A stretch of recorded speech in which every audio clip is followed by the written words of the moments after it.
Hi! Welcome back to Vidya Chetan vlogs. ನಾನಿವತ್ತು ಏನಪ್ಪಾ background ಈ ತರ ಇದೆ ಅಂತಿದ್ದೀರಾ? ಹೌದು, ನಾನು ಇಲ್ಲಿ ಮಸೀದಿಗೆ ಬಂದಿದ್ದೆ ಪಾಪುಗೆ ಒಂದು ತಾಯ್ತ ಇಸ್ಕೊಳ್ಳೋದಿಕ್ಕೆ. ಮನೇಲಿ ನಾನು ಏನು ಇಂಟ್ರೊಡಕ್ಷನ್ ಕೊಡಕ್ಕಾಗ್ಲಿಲ್ಲ. ಸೊ ಇಲ್ಲಿಂದ ಕೊಡ್ತಾ ಇದ್ದೀನಿ. ಇವತ್ತು ಇಲ್ಲಿಂದ ಸ್ಟಾರ್ಟ್ ಮಾಡ್ತಾ ಇದ್ದೀನಿ. ಡಿಫ್ರೆಂಟ್ ಆಗಿರ್ಲಿ, ಯಾಕೆ ಒಂದೇ ತರ ಇರಬೇಕು ಅದಕ್ಕೇನೆ. ಸೊ ಇವತ್ತು ಸ್ವಲ್ಪ ಕೆಲಸ ಇದೆ, ಅದಕ್ಕೋಸ್ಕರ ಬಂದಿದ್ದೀನಿ. ಇವತ್ತು ಸ್ಯಾರಿ ಹಾಕೊಂಡಿದ್ದೀನಿ.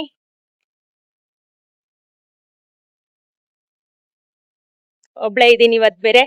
ಓಕೆ, ನಾನು ಎಲ್ಲೆಲ್ಲಿ ಹೋಗ್ತೀನಿ ತೋರಿಸ್ತೀನಿ ಬನ್ನಿ. ಅದೇ ಮಸೀದಿಗೆ ಯಾಕೆ ಬಂದಿದೆ ಅಂದ್ರೆ ಪಾಪುಗೆ ರಚ್ಚೆ ಮಾಡೋದು ಮತ್ತೆ ಸ್ವಲ್ಪ ದೃಷ್ಟಿ ಆಗೋದು ಮತ್ತೆ ಊಟ ಏನು ಸರಿಯಾಗಿ ಮಾಡಿಲ್ಲ ಅಂದ್ರೆ ನಾವು ತಾಯಿತ ಹಾಕ್ಸ್ತೀವಿ. ಸೊ ಪೌರ್ಣಮಿ ಆಗಿತ್ತಲ್ಲ ಅಂದ್ಬಿಟ್ಟು ಹೋಗಿ ತಾಯಿತ ಇಸ್ಕೊಂಬಂದೆ ಪೌರ್ಣಮಿ ಆದ್ಮೇಲೆ. ಆಮೇಲೆ ಅಲ್ಲಿಂದ ಮುಗಿಸ್ಕೊಂಡು ಬ್ಯಾಂಕ್ಗೆ ಹೋಗಿದ್ದೆ, ಸ್ವಲ್ಪ ಲಾಕರಲ್ಲಿ ಕೆಲಸ ಇತ್ತು. ಅದಾದ್ಮೇಲೆ ಹೋಮಿಯೋಪತಿಗೆ 15 days ಒನ್ಸ್ ಹೋಗ್ಬೇಕಲ್ಲಿ, ಯಾಕೆಂದ್ರೆ ಟ್ಯಾಬ್ಲೆಟ್ ಚೇಂಜ್ ಮಾಡ್ಕೊಡ್ತಾರೆ. ಸೊ ಅಲ್ಲೂ ಹೋಗ್ಬಿಟ್ಟು ಟ್ಯಾಬ್ಲೆಟ್ ಇಸ್ಕೊಂಡು ಬಂದೆ. ಆಕ್ಚುಲಿ ಮನೆಗೆ ಬಂದು ಡ್ರೆಸ್ ಚೇಂಜ್ ಮಾಡ್ಕೊಂಡು ತಿರ್ಗಾ ಹಾಸ್ಪಿಟಲ್ಗೆ ಹೋಗಿದ್ದು. ಅದಾದ್ಮೇಲೆ ಪಾರ್ಲರ್ಗೆ ಹೋದೆ.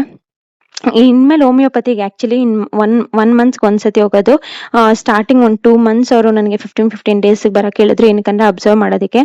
ಅದಾದ್ಮೇಲೆ ಇಲ್ಲಿ ಪಾರ್ಲರ್ಗೆ ಹೋದಾಗ 2 o'clock ಆಗಿತ್ತು, ಆಚೆ ಬಂದಿದ್ದೆ 7 o'clock ಏನೋ. ಏನಕ್ಕಂದ್ರೆ ಅಷ್ಟು ರಶ್ ಇತ್ತು ಸಿಕ್ಕಾಬಟ್ಟೆ. ನನಗೆ ಅವ್ರು ಸ್ಟಾರ್ಟ್ ಮಾಡಿದ್ದೆ 4 o'clock. ಆಮೇಲೆ ಇನ್ನೇನು ಲೇಟ್ ಆಗಿದೆಯಲ್ಲ ಅಂದ್ಬಿಟ್ಟು ಹಂಗೆ ಚೇತನ್ಗೆ ಫೋನ್ ಮಾಡಿದೆ. ಇಬ್ರು ಸೇರ್ಬಿಟ್ಟು ಮಾರ್ಕೆಟ್ಗೆ ಹೋಗಿ ಪೂಜೆ ಸಾಮಾನು ಮತ್ತೆ ಮನೆಗೆ ತರಕಾರಿ ಎಲ್ಲ ತಗೊಂಡ್ ಬಂದ್ವಿ. ಎಲ್ಲೋಗಿದ್ದೆ ಬೆಳಗ್ಗೆ ಹೋಗಣ್ಣಿನ ನನ್ ಬಿಟ್ಟು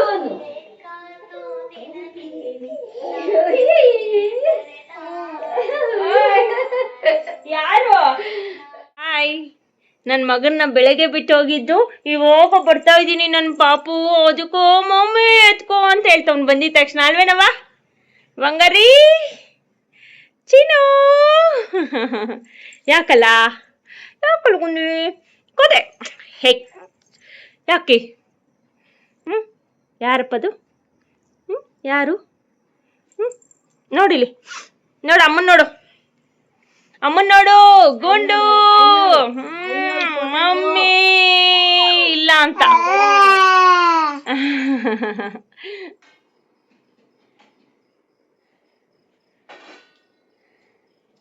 ಏನ್ ಮಾಡ್ತಿದ್ಯಾ ಚೇತಿ? ಊಟ ಮಾಡ್ತಾ ಇದ್ದೀನಿ. ಊಟ ಏನ್ ಊಟ? ಮುದ್ದೆ, ಅನ್ನ, ಸಾರು. ಬೋಟಿ ಕರಿತಿದ್ದಾರೆ. ಮೊಸರು ಸಾಂಬಾರ್ ನಮ್ಮ ಮನೇಲಿ ಇವತ್ತು. ಟೇಸ್ಟ್ ಇಲ್ಲ ಕಣೆ ಹಪ್ಪಳ. ಏಯ್ ಸುಮ್ ಕುತ್ಕೋದ್ ಗುಂಡ. Hi, good morning, welcome back to Vidya Chetan vlogs. ಇವತ್ತಿನ ಮಾರ್ನಿಂಗಿಂದನೇ ವಿಡಿಯೋ ಸ್ಟಾರ್ಟ್ ಮಾಡಿದ್ದೀನಿ. ಅಂದರೆ ಆಲ್ಮೋಸ್ಟ್ 10:30 ಆಗಿದೆ ಆಲ್ರೆಡಿ. ಚೇತನ್ ಮತ್ತು ಅಣ್ಣ ಇಬ್ಬರು ಕೆಲ್ಸಕ್ಕೆ ಹೋಗಿದ್ದಾರೆ. ಇವತ್ತು ತುಂಬ ಕೆಲಸ ಇದೆ. ಏನು ಫಂಕ್ಷನ್ಗಳಿದಿರೋದು 2 ದಿನ. ಸೊ ಇವತ್ತೇನೇನಾಗುತ್ತೆ ಅಂತ ಎಲ್ಲ ತೋರಿಸ್ತೀನಿ. ಅದರಲ್ಲೂ ಇವತ್ತು ಸ್ಪೆಷಲ್ ಡೇ, ಏನಕ್ಕಂದರೆ ನಮ್ಮ ಪಾಪದ ಇವತ್ತು ಕಿವಿ ಚುಚ್ಚೋದು ಇದೆ, ಆಮೇಲೆ ನನ್ನ ಮೆಹಂದಿ ಹಾಕ್ಸ್ಕೊಳ್ಳೋದಿದೆ. ಸೊ ಎಲ್ಲ ಏನೇನಾಗುತ್ತೆ ಅಂತ ಇವತ್ತು ತೋರಿಸ್ತೀನಿ. ಕಂಪ್ಲೀಟ್ ವಿಡಿಯೋ ನೋಡಿ ಆ್ಯಂಡ್ ಸಪೋರ್ಟ್ ಮಾಡಿ. ಆ್ಯಕ್ಚುಲಿ ಎಲ್ಲ ಕ್ಲೀನ್ ಮಾಡಿದ್ವಿ. ಈ ಮನೆಯದೊಂದು ಕ್ಲೀನಿಂಗ್ ಅಂದರೆ ಈ ಫ್ರಿಜ್ಜದೊಂದು ಕ್ಲೀನಿಂಗ್ ಇದೆ. ಎಂಟೈರ್ ಮನೆ ಕ್ಲೀನಿಂಗ್ ಆಗಿದೆ. ಈ ಫ್ರಿಜ್ಜದೊಂದು ಇವಾಗ ಕ್ಲೀನ್ ಮಾಡ್ಬಿಡೋಣ ಅಂದ್ಕೊಂಡಿದ್ದೀನಿ. ನಾನು ಯಾವುದಾದ್ರೂ ಒಂದು ಕ್ಲೀನ್ ಆಗಿಲ್ಲ ಅಂದರೂ ಮನಸ್ಸಿಗೆ ನೆಮ್ಮದಿ ಇರಲ್ಲ. ಸೊ ಆಮೇಲೆ ಇದು ಒಂದು ಸ್ವಲ್ಪ ಜಾಸ್ತಿನೇ ಗಲೀಜಾಗಿದೆ ಅನ್ನಿಸ್ತಿದೆ. ನನಗಂತೂ ಇತ್ತೀಚೆಗೆ ಒಂದು ಚೂರು ಟೈಮೇ ಇಲ್ಲ ಅನ್ನಿಸ್ತಿದೆ. ಯಾವ ಕೆಲಸ ಎಲ್ಲದಕ್ಕೂ ಅರ್ಜೆಂಟಾಗಿ ಮಾಡಬೇಕು, ಮುಗಿಸ್ಬೇಕು ಅನ್ನೋ ಥರ ಆಗ್ಬಿಟ್ಟಿದೆ. ವಿಡಿಯೋ ಎಡಿಟಿಂಗ್ ಅಂತೂ ಆಗ್ತಾನೇ ಇಲ್ಲ. ನಾನಂತೂ ಇವಾಗ ಒಂದು 2 days ಅಂತೂ ವಿಡಿಯೋ ಎಡಿಟೇ ಮಾಡೋಕ್ಕೆ ಕಷ್ಟಪಡ್ತಾ ಇದ್ದೀನಿ, ಅನ್ನೋ ಥರ ಆಗ್ಬಿಟ್ಟಿದೆ. ಹೇಗೋ ನಡೀತಿದೆ, ಮ್ಯಾನೇಜ್ ಮಾಡ್ತಾ ಇದ್ದೀನಿ ಆಗೋಷ್ಟು. ಇವತ್ತಿಗೆ ಕಂಪ್ಲೀಟ್ ಕ್ಲೀನಿಂಗ್ ಅಂತ ಮುಗೀತು. ಆ್ಯಕ್ಚುಲಿ ಮೆಹಂದಿ ಅವ್ರು ಬರೋರಿದ್ರು. ಅವರು ಆ್ಯಕ್ಚುಲಿ 10 o'clock ಬರ್ತೀನಿ ಅಂದರು. ಆಮೇಲೆ ಒಂದು 11:15 ಬರ್ತೀನಿ ಅಂತ ಅಂದರು ತಿರ್ಗಾ. ಸೊ ನಾನು ಅಷ್ಟರಲ್ಲಿ ಇದೊಂದು ಫ್ರಿಜ್ದೊಂದು ಬಾಕಿ ಇತ್ತು, ಅದಕ್ಕೆ ಇದನ್ನ ಕ್ಲೀನ್ ಮಾಡ್ಕೊಂಡ್ಬಿಡೋಣ ಅಂತ ಅಂದ್ಬಿಟ್ಟು ಅವ್ರು ಬರೋಷ್ಟರಲ್ಲಿ ಕ್ಲೀನ್ ಮಾಡಿಕೊಂಡೆ. ಆಮೇಲೆ ಆ್ಯಕ್ಚುಲಿ ಅಮ್ಮ ಕ್ಲೀನ್ ಮಾಡ್ತಾರೆ. ಏನು ಗೊತ್ತಾ, ಅಮ್ಮಂಗೆ ಬಿಟ್ಟರೆ ಇಡೀ ದಿನ ಅದೊಂದೇ ಕೆಲಸ ಮಾಡ್ತಿರ್ತಾರೆ, ಬರೀ ಅದನ್ನ ಕ್ಲೀನಾಗಿ ಉಚ್ಕೊಂಡು ಕೂತ್ಕೊಂಡು. ನಂಗೆ ಅದಕ್ಕೆ ಅವ್ರಿಗೆ ಕೆಲಸ ಹೇಳೋಕ್ಕೆ ಇಷ್ಟ ಆಗಲ್ಲ, ಏನಕ್ಕಂದರೆ ಇವ್ರು ದಿನ ಬಿಟ್ಟರೆ ಇದನ್ನೇ ಮಾಡ್ತಾರೆ ಅಂದ್ಬಿಟ್ಟು. ಆಮೇಲೆ ಫ್ರಿಜ್ ಎಲ್ಲ ಕ್ಲೀನ್ ಮಾಡ್ಕೊಂಡ್ಬಿಟ್ಟು ನಾನು ಸ್ನಾನ ಮಾಡ್ಕೊಂಡು ಬಂದೆ. ನಾನು ಆ್ಯಕ್ಚುಲಿ ಮೈಕ್ ಆನ್ ಇದೆ ಅಂತ ಮಾತಾಡಿದ್ದೀನಿ, ನೋಡಿದ್ರೆ ಮೈಕ್ ಆನ್ ಆಗಿಲ್ಲ. ಆಮೇಲೆ ನೋಡ್ತಿದ್ದೀನಿ ಇದೇನಪ್ಪ ವಾಯ್ಸೇ ಇಲ್ಲ ಅಂತ. ಹಾಗೆ ಎಷ್ಟೊಂದು ಸತಿ ಹಿಂಗೆ ಆಗುತ್ತೆ, ನಾನು ಹುಚ್ಚಿ ಥರ ಸುಮ್ಮನೆ ಮಾತಾಡಿರ್ತೀನಿ, ಅಲ್ಲಿ ನೋಡಿದ್ರೆ ಒಂದು ವಿಡಿಯೋ ಆನ್ ಮಾಡಿರಲ್ಲ, ಇಲ್ಲ ಈ ಕಡೆ ಮೈಕ್ ಆನ್ ಮಾಡಿರಲ್ಲ, ಬರೀ ಇವೇ ಆಗಿಬಿಟ್ಟಿದೆ ನಂದು. ಏನಕ್ಕಂದರೆ ಒಂಥರ ಮೈಂಡ್ ಬ್ಲಾಕ್ ಆಗಿಬಿಟ್ಟಿದೆ. ಅಷ್ಟು ಒಂಥರ ಕೆಲಸ ಟೆನ್ಷನ್ ಅನ್ನೋ ಥರ. ಏನಕ್ಕೆ ಇಷ್ಟೊಂದು ಟೆನ್ಷನು ಕೆಲಸ ಅಂದ್ರೆ ಈ ಕಡೆ ವಿಡಿಯೋ ಎಡಿಟಿಂಗ್ ಮಾಡ್ಬೇಕು, ಆಮೇಲೆ ನಾನು ಒಬ್ಳೆ, ಚೇತನ್ ಅವ್ರ ಕೆಲ್ಸಕ್ಕೆ ಇದು ಸ್ಟ್ಯಾಂಡ್ ನೋಡಿದ ತಕ್ಷಣ ಫುಲ್ ಖುಷಿ. ಪಾಪು ಗುಂಡು ಮೇಲ್ ನೋಡು, ಮೇಲ್ ನೋಡು ಗುಂಡಣ್ಣ ಗುಂಡ. ಇದೆಲ್ಲ ನಾಳೆ ಪೂಜೆಗೆ ಬೇಕಾಗಿರೋದು, ಅದಕ್ಕೆ ಹಂಗೆ ಇಟ್ಟಿದೀವಿ. ಅದು ಅಮ್ಮ ಕಾಯಿ ಸುಳಿಸ್ಬೇಕಣಮ್ಮ, ನೆನ್ಪಿಟ್ಕೊ. ಇವತ್ತು ಗಿರಿ ಏನಾದ್ರು ಮುಗಿಸ್ಕೊಂಡ್ ಬಂದ್ರೆ ಬೇಗ ಎಲ್ಲ ಮನೆ ಅಂತೂ ಕ್ಲಿಯರ್ ಆಗಿದೆ ಎಲ್ಲ. ಅಮ್ಮನ ಒಂಚೂರು ಅವ್ನಿಗೆ ಸರಿ ತಿನ್ಸಕ್ ಹೋಗ್ತೀಯಾ? ಸರಿ ತಿನ್ನಿಸ್ತಾರ ಅವನ್ಗೆ. ಪಾಪು ಇವತ್ತು ಎಷ್ಟು ಅಳ್ತಾನೋ ಗೊತ್ತಿಲ್ಲ. ಫ್ರಿಡ್ಜ್ ಆನೇ ಮಾಡಿಲ್ವಲ್ಲಮ್ಮ, ಎಲ್ಲ ಕ್ಲೀನ್ ಆಗಿದೆ.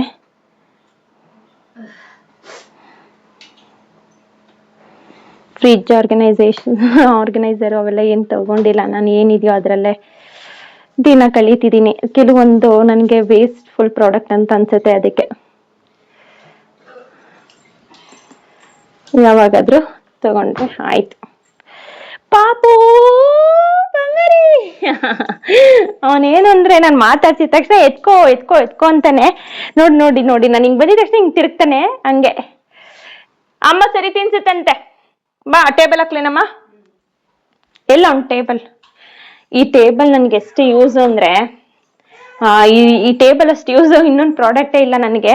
ಏನಕ್ಕಂದ್ರೆ ಇದನ್ನ ಸ್ನಾನ ಮಾಡ್ಸೋದಿಕ್ಕೆ ಇನ್ನು ಬಾತ್ ಟಬ್ ಅಂತ ಫುಲ್ಲು ತೋರಿಸ್ತಾರೆ ಫ್ಲಿಪ್ಕಾರ್ಟ್ ಅಲ್ಲಿ, ಬಟ್ ನಾನು ಇದನ್ನೇ ಯೂಸ್ ಮಾಡ್ತಿರೋದು.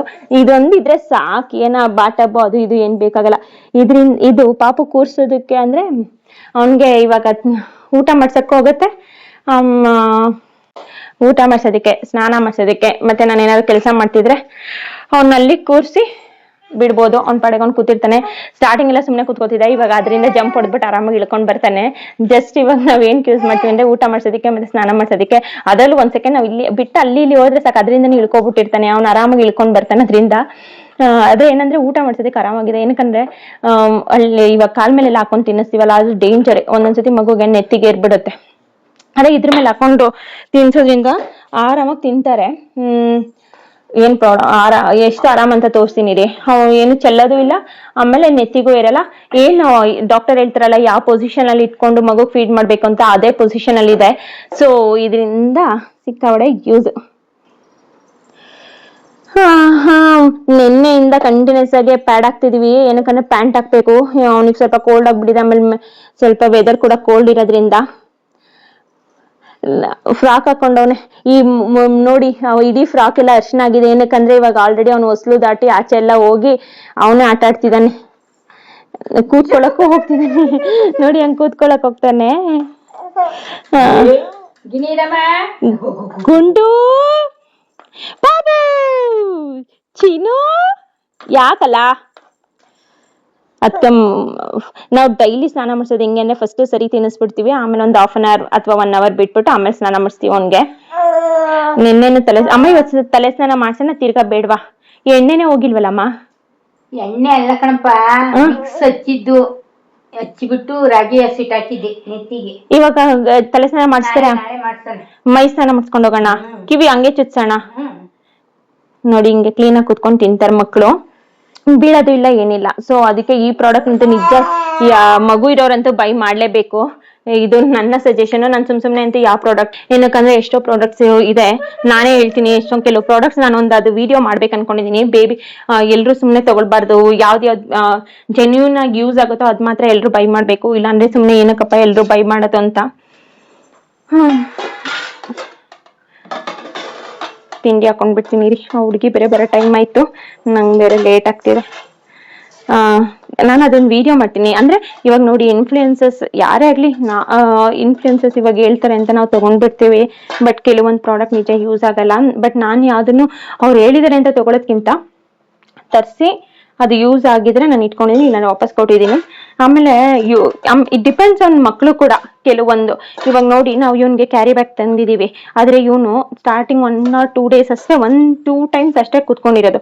ಆಮೇಲೆ ಇವ್ನು ಅದ್ರಲ್ಲಿ ಕೂರ್ಸಿದ್ರೆ ಸಾಕು ಅಳ್ತಾನೆ. ಒಂದ್ 5 ನಿಮಿಷ ಆಗಿದ ತಕ್ಷಣ ಅಳಕ್ ಸ್ಟಾರ್ಟ್ ಮಾಡ್ಬಿಡ್ತಾನೆ. ಅದೇ ಬೇರೆ ಮಕ್ಕಳು ಎಷ್ಟು ಚೆನ್ನಾಗಿ ಕುತ್ಕೊಂತಾರೆ ಗೊತ್ತಾ? ನಮ್ಮ ಮನೆ ಹತ್ರ ಎಲ್ಲ ಹಾಕೊಂಡ್ ಬರ್ತಾ ಇದ್ರು, ಅವರೆಲ್ಲ ಎಷ್ಟು ಚೆನ್ನಾಗಿ ಕುತ್ಕೋತಿದ್ರು. ಬಟ್ ಇವ್ನು ಕೂತ್ಕೊಳ್ಳೋದೇ ಇಲ್ಲ. ಅದೇ ತರ ನಾನು ಮೀಶೋ ಇಂದ ಎಷ್ಟೊಂದು ಪ್ರಾಡಕ್ಟ್ಸ್ ತರಿಸಿದೀನಿ, ಅದ್ರಲ್ಲಿ ಎಷ್ಟೊಂದು ಯೂಸ್ ಆಗತ್ತೆ. ಕೆಲವೊಂದು ಸುಮ್ನೆ ವೇಸ್ಟ್, ಸುಮ್ನೆ ದುಡ್ಡು ವೇಸ್ಟ್ ಅಂತ ಅನ್ಸುತ್ತೆ ನನ್ಗೆ. ಕೆಲವು ಪ್ರಾಡಕ್ಟ್ಸ್ ಅಂತೂ ಸಿಂಪ್ಲಿ ವೇಸ್ಟ್ ಆಫ್ ಬೈಯಿಂಗ್ ಅಷ್ಟೇ. ಡೈರೆಕ್ಟಾಗಿ ಹೇಳ್ಬೇಕು ಅಂದರೆ ನಾನು ಓಕೆ, ನಾನು ಟಿಫನ್ ತಿನ್ಕೊಂಡು ಬಿಡ್ತೀನಿ. ಹುಡುಗಿ ಬರೋಷ್ಟರಲ್ಲಿ, ಹುಡುಗಿ ಬಂದ್ಮೇಲೆ ನಾನು ವಿಡಿಯೋ ಕಂಟಿನ್ಯೂ ಮಾಡ್ತೀನಿ. ಇದು ಸಾಬ್ರುಗೋಳಿ ಅದು ನಾನು ಇರಿ, ನಾನು ಅವತ್ತು ನಾನು ಇನ್ನೂ ವಿಡಿಯೋನೇ ಅಪ್ಲೋಡ್ ಮಾಡಿಲ್ಲ. ಇವತ್ತು ಅಪ್ಲೋಡ್ ಮಾಡಬೇಕಿತ್ತು. ಏನಪ್ಪ ನನ್ನ ಕೈಲಿ ಆಗ್ತಾನೆ ಇಲ್ಲ. ಒಂಥರ ನೈಟ್ ಎಲ್ಲ ಕೂತ್ಕೊಂಡು ಆ ಕಡೆ ಇನ್ಸ್ಟಾಗ್ರಾಮಿಗೆ ಕೆಲವು ರೀಲ್ಸ್ ಮಾಡಬೇಕು, ಈ ಕಡೆ VOTVಗೆ ವಿಡಿಯೋ ಮಾಡಬೇಕು, ಆಮೇಲೆ ಈ ಕಡೆ ಮನೆದು ಎಲ್ಲ ಒಂಥರ ಹೆಕ್ಟಿಕ್ ಆಗ್ಬಿಟ್ಟಿದೆ. ಮೇ ಬಿ ನಾಮಕರಣ ಮುಗಿದ್ಮೇಲೆ ನಾನು ಸ್ವಲ್ಪ ಫ್ರೀ ಆಗ್ತೀನಿ ಅನ್ಸುತ್ತೆ. ಅವತ್ತು ಸಾಬ್ರುಗೋರಿಯಿಂದ ಸಾಬ್ರುದು ಅಮ್ಮನಿಸಿ ಅಲ್ಲ, ಮಸೀದಿಯಿಂದ ಇತ್ತ ಅವನ್ಗೆ ದೃಷ್ಟಿಗೆ ಮತ್ತೆ ಇದು ಬಾಲಗ್ರಹವಾಗಿದ್ರೆ ಬಾಲಗ್ರಹದ್ದು ಚಾಮುಂಡಿ ದೇವಸ್ಥಾನದಲ್ಲಿ ಕೊಡ್ತಾರೆ. ಇದು ಮೇನ್ ಆಗಿ ದೃಷ್ಟಿ ಮತ್ತೆ ಮಗು ಊಟ ಮಾಡಲ್ಲ ಏನ ಕಟ್ಟೋದು, ಅದಕ್ಕಂತಾನೆ ನಾವು ತಂದಾಕ್ತಿವಿ. ಇದು ಸೂಪರ್ಸ್ಟಿಷಿಯಸ್ ಮಿತ್ಸು ಇರ್ಬೋದೇನೋ ಗೊತ್ತಿಲ್ಲ, ಬಟ್ ಸ್ಟಿಲ್ ಸಮ್ ಟ್ರೆಡಿಷನ್ಸ್ನ ನಾವು ಫಾಲೋ ಮಾಡಬೇಕಾಗುತ್ತೆ, ಬಿಲೀವ್ ಮಾಡಬೇಕಾಗತ್ತೆ. ಇವನ್ ಎಜುಕೇಟೆಡ್ ಇರಲಿ ಅನ್ಎಜುಕೇಟೆಡ್ ಇರಲಿ, we still follow some traditions. ಏನಕ್ಕಂದ್ರೆ ನಮ್ಮ ರೂಟ್ಸ್ನ ಬಿಡೋಕ್ಕಾಗಲ್ವಲ್ಲ. ನಾವು ಫಾಲೋ ಮಾಡಿಲ್ಲ ಅಂದ್ರೆ ಮನೇಲಿ ಬಿಡಲ್ಲ, ಫಾಲೋ ಮಾಡಿಸ್ತಾರೆ. ಸೊ ಹಾಗೆ ಓಕೆ, ಆಮೇಲೆ ಕಂಟಿನ್ಯೂ ಮಾಡ್ತೀನಿ. ನಾವು ಇವರೇ ನನಗೆ ಸೀಮಂತದಲ್ಲಿ ಮೆಹಂದಿ ಹಾಕಿದ್ದು. ಇವ್ರು ತುಮಕೂರಲ್ಲೇ ಇರೋದು. ಸೊ ತುಮಕೂರಲ್ಲಿ ಇರೋರು ಯಾರು ಬೇಕಾದ್ರೂ ಇವರಿಗೆ ಕಾಂಟ್ಯಾಕ್ಟ್ ಮಾಡ್ಬೋದು. ಇವ್ರದ್ದು ಇನ್ಸ್ಟಾಗ್ರಾಮಲ್ಲಿ ಏನಂತ ಇದೆ ಪೇಜ್, ತುಮಕೂರು ಮೆಹಂದಿ ಹಾರ್ಟ್ ಅಂತ ಇದೆ. ತುಂಬಾ ಚೆನ್ನಾಗಿ ಹಾಕ್ತಾರೆ. ಅದನ್ನೇ ಇವಳು ಹೇಳ್ತಿದ್ದಾಳೆ, ನಾನು ಹಾಕಿದ್ದೆ ನೋಡಿದ್ರೆ ಕೃಷ್ಣ ಹುಟ್ಬಿಟ್ಟಿದ್ದಾನೆ ಅಂತ. ಹೌದು, ಲಾಸ್ಟ್ ಅವನು 7 months ಅಲ್ಲಿ ಇದ್ದಾಗ ಮೆಹಂದಿ ಹಾಕಿದ್ಕೆ ಇವಾಗ 8 monthsಗೆ ತಿರ್ಗಾ ನಾಮಕರಣಕ್ಕೆ ಮೆಹಂದಿ ಹಾಕಕ್ ಬಂದಿದ್ದಾರೆ. ನೋಡಿಸ್ತೀನಿ ಹೇಗ್ ಮೆಹಂದಿ ಹಾಕ್ತಾರೆ ಅಂತ. ಆಮೇಲೆ ಎಲ್ಲ ಅರ್ಬಲ್ ಅಲ್ವಾ, ಇವಾಗ ಪ್ರಿಪೇರ್ ಮಾಡ್ಬೇಕಾ ಮಾಡ್ಕೊಂಡ್ ಬಂದಿದ್ಯಾ? ಸರಿ, ಸ್ಟಾರ್ಟ್ ಮಾಡು, ಟೈಮ್ ಆಗೋಗಿದೆ. ನೀನ್ ಹಾಕ್ಸ್ಕೋತಿಯಪ್ಪ, ನೀನ್ ಹಾಕ್ಸ್ಕೋತಿಯಾ? ನಿನ್ ನಾಮಕರಣ ನನ್ನ ನಾಮಕರಣ ನೀನ್ ಹಾಕ್ಸ್ಕೋತಿಯಾ ಮಮ್ಮಿ ಅಂತ ಬೈಕಂಡು. ಇವ್ರು ಮೆಹಂದಿ ಚೆನ್ನಾಗಿ ಹಾಕ್ತಾರೆ, ಯಾಕೆಂದರೆ ನಾನು ಆಲ್ರೆಡಿ ಸೀಮಂತದಲ್ಲಿ ಹಾಕ್ಸ್ಕೊಂಡಿದ್ದೀನಿ. ಆಮೇಲೆ ರೀಸನೇಬಲ್ ಪ್ರೈಸ್ ಕೂಡ. ಎಷ್ಟು ಪೇಷನ್ಸಿಂದ ಹಾಕ್ತಾಳೆ. ಲಾಸ್ಟ್ ಟೈಮು ಸೀಮಂತದಲ್ಲಿ ಬೆಳಗ್ಗೆನೆ ಸ್ಟಾರ್ಟ್ ಮಾಡಿದ್ವಿ, ಸಂಜೆವರೆಗೂ ಆಯಿತು. ಏನಕ್ಕಂದರೆ ಅಷ್ಟು ಡೀಟೇಲಿಂಗ್ ಆಗಿ ಹಾಕ್ತಾರೆ. ಆಮೇಲೆ ಇವಾಗಲೂ ಅದಕ್ಕೆ ಅಂತಲೇ ನಾನು ಇವ್ರನ್ನೇ ಬುಕ್ ಮಾಡಿಕೊಂಡೆ. ಆ್ಯಕ್ಚುಲಿ ನಾನು ಬುಕ್ಕೇ ಮಾಡಿರಲಿಲ್ಲ, ಮರ್ತೋಗ್ಬಿಟ್ಟಿದ್ದೆ. ಆಮೇಲೆ ಡೈರೆಕ್ಟಾಗಿ ಕಾಲ್ ಮಾಡಿದೆ, ಅದಕ್ಕೆ ಇಲ್ಲ ಬಿಡಿ ಅಕ್ಕ ಬಂದು ಹಾಕ್ಕೊಡ್ತೀನಿ ಅಂತ. ಅವಳಿಗೆ ಆ್ಯಕ್ಚುಲಿ ಬೇರೆ ಆರ್ಡರ್ ಇತ್ತು, ಅದನ್ನ ಸ್ವಲ್ಪ ಪೋಸ್ಟ್ಪೋನ್ ಥರ ಮಾಡಿಕೊಂಡು ಟೈಮ್ನ ನನಗೆ ಫಸ್ಟ್ ಬಂದು ಹಾಕ್ಕೊಟ್ಬಿಟ್ಟು ಆಮೇಲೆ ಅಲ್ಲಿ ಹೋದ್ರು. ಇವ್ರು ಬಂದಾಗ 12:30 ಆಗಿತ್ತು. 12:30ಇಂದ 4:30ವರೆಗೂ ಹಾಕಿದ್ಲು. ಜಸ್ಟ್ 2 ಕೈಗೆ ಹಾಕ್ಸ್ಕೊಂಡೆ, ಅದು ನಾರ್ಮಲ್ ಇಂಡಿಯನ್ ಡಿಸೈನ್ ಹಾಕ್ಸ್ಕೊಂಡೆ. ನನಗೆ ಇವಾಗ ಏನು ಪರ್ಟಿಕ್ಯುಲರ್ ಆಗಿರಲಿಲ್ಲ. 1-2 ಕಡೆ ಮಾತ್ರ ನಾನು ಕಸ್ಟಮೈಸ್ ಥರ ಒಂಥರ ನನಗಿದೆ ಪರ್ಟಿಕ್ಯುಲರ್ ಆಗಿ ಇದು ಹಾಕು ಅಂತ ಅಂದ್ಬಿಟ್ಟು ಹಾಕ್ಸ್ಕೊಂಡಿದ್ದೀನಿ. ಇಲ್ಲಿ ನೋಡ್ಬೋದು 2 ಕೈದು ಎಷ್ಟು ಚೆನ್ನಾಗಾಗಿದೆ ಅಂತ. ಇಲ್ಲಿ ಏನಿದೆಯಲ್ಲ ರೈಟ್ ಹ್ಯಾಂಡಲ್ಲಿ ಕೈ ಮತ್ತು ಪಾಪುದು, ಅದು ನನಗೆ ಇಷ್ಟ ಆಗಿತ್ತು. ಅದಕ್ಕೆ ಇಲ್ಲೇ ಹೆಸ್ರು ಇದೆ ನೋಡ್ಬೋದು ಪಾಪುದು. ಅಷ್ಟೇ, 2 ಕೈಗೂ ಎಲ್ಲ ಹಾಕ್ಕೊಟ್ಲು. ಫುಲ್ಲು ಚೆನ್ನಾಗಿ ಹಾಕಿದ್ದಾರೆ. ಯಾರಿಗಾದ್ರೂ ಇಂಟ್ರೆಸ್ಟ್ ಇದ್ರೆ ತುಮಕೂರಲ್ಲೇ ಇರೋದು, ಬಟ್ ಎಲ್ಲ ಕಡೆ ಬಂದು ಹಾಕ್ತಾಳೆ, ಇವನ್ ಬೆಂಗಳೂರು ಎಲ್ಲ ಕಡೆನೂ. ಇದು ಪೇಜ್ ಇವ್ರದ್ದು ತುಮಕೂರು ಮೆಹಂದಿ ಆರ್ಟ್ ಅಂತ ಇದೆ. ಅವ್ಳ ಪೇಜಲ್ಲಿ ಹೋಗಿ ನೋಡ್ಬೋದು, ಚೆನ್ನಾಗಿ ಹಾಕೊಡ್ತಾರೆ. ಆಮೇಲೆ ಡೀಟೇಲಿಂಗ್ ಆಗು ಹಾಕೊಡ್ತಾಳೆ, ಸಖತ್ತಾಗಿ ಇರುತ್ತೆ. ಮೆಹಂದಿದೆಲ್ಲ ಕಂಪ್ಲೀಟ್ ಆಗಿದೆ. ಆಲ್ರೆಡಿ 5:30 ಆಗಿದೆ. ಸೊ ಇವಾಗ ನಾನು ನಿದ್ದೆ ಮಾಡ್ಬೇಕನ್ನಿಸ್ತಿದೆ, ನಿದ್ದೆ ಮಾಡ್ತೀನಿ. ಇವನ್ಗೆ ಕಿವಿ ಚುಚ್ಚೋದಿತ್ತು, ಅದನ್ನ ನಾಳೆ ಪೋಸ್ಟ್ಪೋನ್ ಮಾಡಿದ್ದೀನಿ. ಏನಕ್ಕಂದ್ರೆ ಇವಾಗ ಆಗಲ್ಲ ಹೋಗೋದಿಕ್ಕೆ. ಆಮೇಲೆ ಇವಾಗ ನೈಟ್ ಇವರಪ್ಪ ಬಂದ್ಮೇಲೆ ಹೋಗಿ ಇಲ್ಲಿ ಲೋಕಲ್ ಏನ್ ನಮ್ಮ ಮನೆ ಹತ್ರ ಇದಾರಲ್ಲ ಇವ್ರನ್ನೆಲ್ಲ ಕರಿಯೋದಿದೆ. ಸೊ ಇವತ್ತಿಗೆ ಅವನ್ನ ಕಿವಿ ಚುಚ್ಚೋ ಪ್ರೋಗ್ರಾಮ್ ಕ್ಯಾನ್ಸಲು. ನಾಳೆ ಬೆಳಗ್ಗೆ 11 o'clockಗೆ ಕರ್ಕೊಂಡು ಹೋಗೋಣ ಅನ್ಕೊಂಡಿದೀನಿ ಅಷ್ಟೇ. ಸಂಜೆ ಅದಕ್ಕೆ ಕಿವಿ ಚುಚ್ಚಕ್ಕೆ ಹೋಗ್ಲಿಲ್ವಲ್ಲ, ಸರಿ ಅಂದ್ಬಿಟ್ಟು ಆಮೇಲೆ ಚೇತನ್ ಬಂದಮೇಲೆ ಎಲ್ಲ ಹೋಗಿ ಇಲ್ಲಿ ಕರೆದು ಬಂದೆ. ತುಮಕೂರಲ್ಲಿ ಯಾರ್ಯಾರು ಇದ್ರು ಅವ್ರಿಗೆಲ್ಲ. ಆಮೇಲೆ ಬಂದು ನೈಟು 11 ಆಗಿತ್ತು ಅನಿಸುತ್ತೆ.